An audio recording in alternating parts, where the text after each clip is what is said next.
दुपारी मित्रांनो, बघा झाडाचे पान कधी गळते हे झाडालाही कळत नाही. तसेच आपल्या तोंडातून प्रत्येक शब्द जो निघतो तो कसा निघतो, कुठं निघतो आणि केव्हा काढायचा हे जर आपल्याला कळलं तर आपण समाजात नक्कीच मोठे होऊ. चार चौकात जर बसले तर फाटेल तोंडासारखे बोलत जाऊ नका. आणि हा आपला प्रत्येक शब्द हा आपल्याला चार लोकात बसवतो पण आणि उठवतो पण. जसं झाडाचं पान कधी गळतं हे झाडाला कळत नाही, तसंच आपली इज्जत कधी कमी होईल हे आपल्याला पण कळत नाही.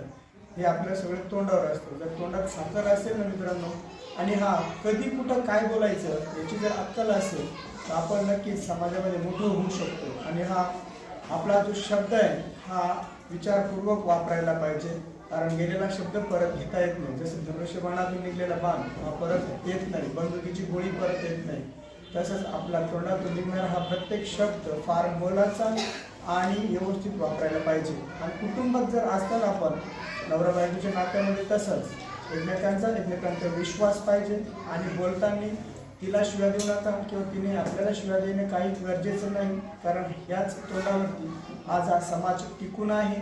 काळजी घ्या आपल्या तोंडाची, आपल्या जिभेची आणि आपल्या वागण्याची. Bye bye.